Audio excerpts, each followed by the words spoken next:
Good morning बेटा, welcome back to the online class of SS. बेटा हम अपना चैप्टर 2 रीड करेंगे, हिस्ट्री का। अर्लियर सोसाइटी मतलब सबसे पुराने समाज, सबसे पहले जो मानव है उसने कैसे विकास करके वो जो विकासशील अवस्थाओं से गुजरा है। तो इंट्रोडक्शन देखते हैं। First form of human being is said to have lived just about 3 million years ago. Human beings did not look the way they look today, nor did they live the way they live today. This is one species of animal which has dramatically changed itself and its lifestyle. In this chapter we shall study about some of the aspects of the early human beings. देखो, जो पहला मानव था वो लगभग आज से 30 लाख साल पहले अर्थ पर मतलब एग्जिस्ट करता था। वो उस समय के जो मानव थे वो आज के मानव से या इंसानों से बिल्कुल एक जैसे नहीं दिखते थे। उनका रहन सहन का तरीका भी बहुत ही अलग था और ये एक जानवरों की प्रजाति थी जो एक नाटकीय तरीके से ड्रामेटिकली वो उसमें परिवर्तन हुए, उसके जीवन का तरीका भी बदल गया। इस चैप्टर में पढ़ेंगे कि अर्ली ह्यूमन बींग्स की लाइफस्टाइल कैसी थी। डिफरेंट एजेस, अलग अलग एजेस, युग, काल या समय। These earliest societies passed through various stages. We can judge this from stone tools and implements, which are of different types and sizes and of different designs. This stage when the stone tools and implements alone from the source of early man is known as Stone Age. The anthropologists, on the basis of these tools and implements, have divided the Stone Age into different stages: Palaeolithic, Mesolithic and Neolithic. अब देखो, ये जो प्राचीन समाज थे ये अलग अलग स्टेजेस से या परिवर्तनों से गुजरे हैं। हम इनको किस तरह जज कर सकते हैं, इनके बारे में जान सकते हैं। जो बहुत सारे स्टोन टूल, पत्थर के टूल और औजार और इम्प्लीमेंट्स जो भी मिले हमें इस समय के, वो अलग अलग प्रकार के, अलग अलग साइजेस के और अलग अलग डिज़ाइंस के हैं। वो स्टेज जिसमें इंसान स्टोन टूल्स और इम्प्लीमेंट्स का, औजारों का इस्तेमाल करता था, उनको हम क्या कहेंगे? स्टोन एज कहेंगे उस एज को। जो एंथ्रोपोलॉजिस्ट, जो मानव विज्ञानी थे, उन्होंने इन्हीं टूल्स और इम्प्लीमेंट्स के आधार पर स्टोन एज को 3 भागों में बांटा है, जिनमें पहली है पैलियोलिथिक या फिर पूरा पाषाण काल, सबसे पुराना पाषाण काल या फिर ओल्ड स्टोन एज।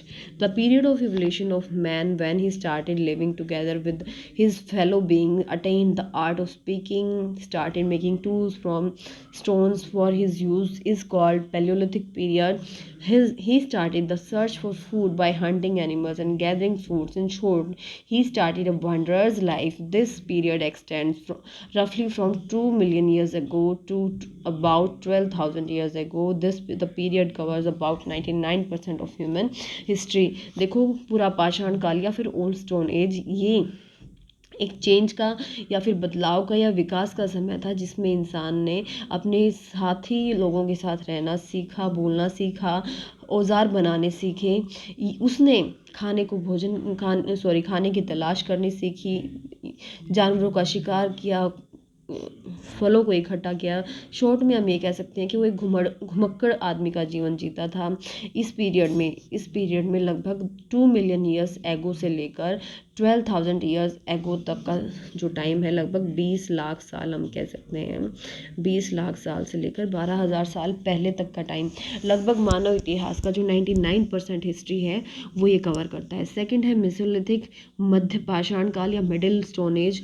ये जो पीरियड है, इसमें मैंस लाइफ कब है, ये पैलियोलिथिक पीरियड और नियोलिथिक पीरियड के बीच का समय है।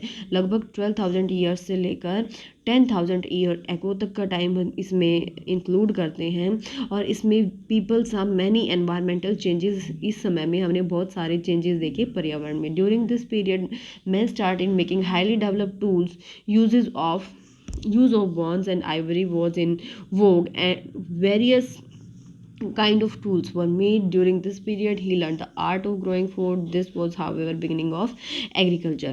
अब देखो, इस समय में जो आदमी था उसने बहुत ही विकसित तरह के औजार बनाने सीख लिए, हड्डियों का इस्तेमाल करना सीख लिया, और जो हाथी दांत था वो भी काफ़ी प्रचलन में था। इसके साथ साथ अलग अलग तरह के औजार बनाए जाते थे। इस समय में उसने खुद का खाना उगाने का मतलब एग्रीकल्चर की शुरुआत उसने कर दी थी।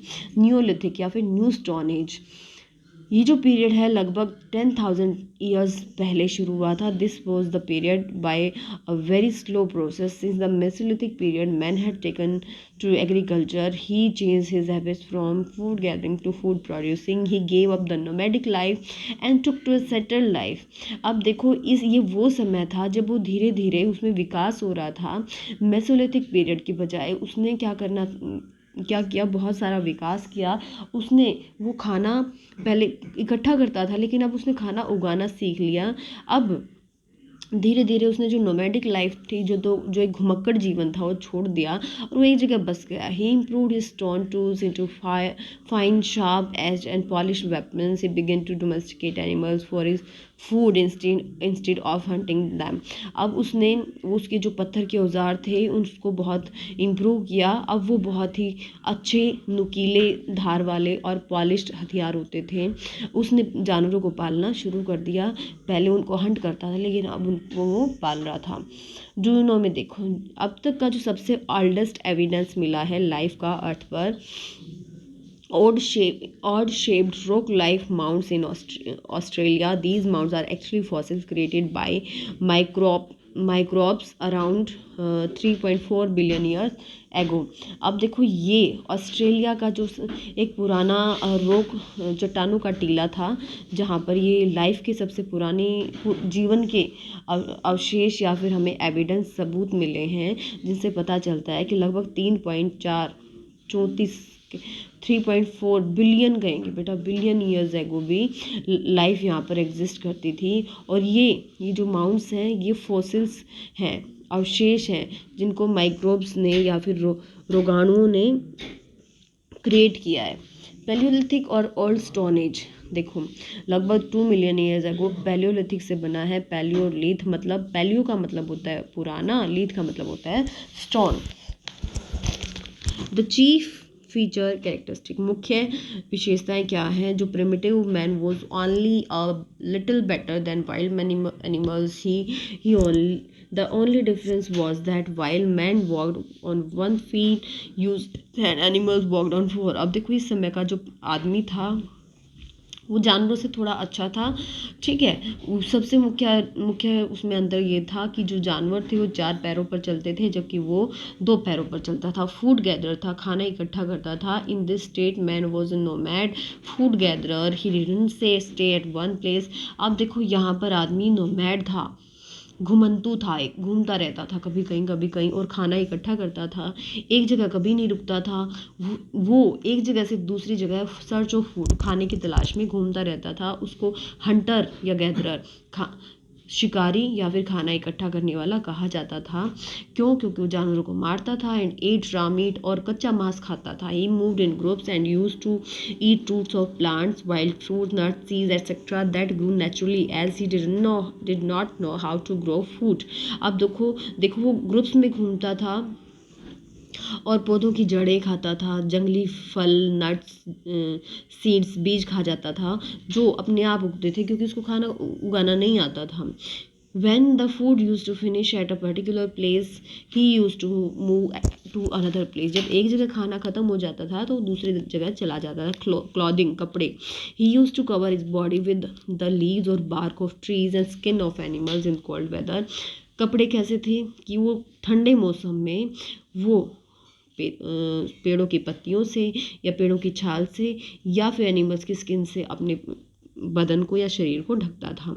ड्वेलिंग प्लेस, रहने वाली जगह जहाँ पर वो रहता था. Early man used to live on tree tops और इन केव्स. वो ज़्यादातर ट्री टॉप्स, पेड़ों पर या गुफा में रहता था. Caves provided shelter from heat, rain and help them to protect themselves from wild animals. और जो गुफाएं थी वो उसको गर्मी से, बारिश से बचाती थी और जंगली जानवरों से भी उसकी रक्षा करती थी. Religious believes of the early man, आदि मानव के धार्मिक विश्वास का क्या थे. It was after hundreds of thousands of years that the palaeolithic man developed certain religious believes. Some of those believes are given ancestor. He worshipped his ancestor after their death. He believed in magical powers. He buried the dead along with his tools and tables, thinking that the dead might need them in their journey to the next world. The early man was afraid of lightning and thunder because he did not know what caused them. He thought that they were perhaps the expression of some divine anger. अब देखो वो क्या सोचता था, लगभग आज Palaeolithic जो आदमी था उसने शुरुआत के लगभग हज़ारों और सालों के बाद उसके कुछ धार्मिक विश्वास शुरू हो गए। उसने अपने एंसेस्टर, अपने पूर्वजों को उनकी मृत्यु के बाद उनकी पूजा करना सीख लिया। जैसे पूर्वज होते हैं, जैसे दादा परदादा, उनके दादा, ये सब हमारे पूर्वज हैं। तो उसने अपने पूर्वजों की पूजा करना सीख लिया। फिर उसने मैजिकल पावर्स में, जादुई शक्तियों में विश्वास करता था। जब कोई मर जाता था तो दफनाते थे, उसके साथ उसके औजार, उसके खाने की चीज़ें, क्या सोचते हुए कि जो आदमी मर गया है वो अगले दुनिया में जाएगा, अपनी नई जीवन की यात्रा शुरू करेगा। जो अर्ली मैन था वो लाइटनिंग से, बिजली के कड़कने से, बिजली के चमकने से, थंडर और बिजली के कड़कने से बहुत ही डरता था, क्योंकि उसको ये नहीं पता था कि किस कारण ये बिजली कड़कती और चमकती है। वो ये सोचता था कि कोई दैवीय शक्ति है जो गुस्सा होने के कारण अपना गुस्सा हमें दिखा रही है। टूल्स देखो, जो early man used stone tools, some tools made of bones also have been found at number of places. Tools of that period are crude and not polished. अब देखो जो आदि मानव था वो पत्थर के औजार इस्तेमाल करता था। कुछ औजार हड्डियों से बने होते थे और बहुत जगह पर ये औजार हमें मिले हैं। उस समय के जो औजार थे वो कच्चे थे और वो चमकीले, या उन पर किसी और चीज़ की पॉलिश नहीं होती थी। ये टूल्स कहाँ मिले हैं? रेवा, बुंदेलखंड, कुरनूल, मध्य प्रदेश और भारत के अलग अलग हिस्सों में। जिससे क्या क्या मिला है? Knives, axes, spears, stone hammers, scrapers, digging tools have been found. चाकू मिले हैं, कुल्हाड़ियाँ मिली हैं, भाले मिले हैं, स्पेयर्स भाले, स्टोन हैमर्स हथौड़े मिले हैं, स्क्रैपर कुदाली मिली हैं, या फिर खोदने के कुछ औजार हमें मिले हैं। Most of the stone tools were made of flint as it chips easily can be shaped. Tools were made of skin, were used to skin the animals. Spears and arrows were for hunting of animals, cutting of fruits to scrape the bark of the tree, digging of ground to get fruits of the plants to eat etc. अब देखो ये इनका इस्तेमाल किस लिए होता था। अब जो ज़्यादातर स्टोन के टूल्स थे वो फ्लिंट पत्थर है इससे बनते थे। और क्योंकि इसको आसानी से तोड़ा जा सकता था और इसको शेप भी दी जा सकती थी। ज़्यादातर जो टूल थे किस लिए? जानवरों की खाल उतारने के लिए।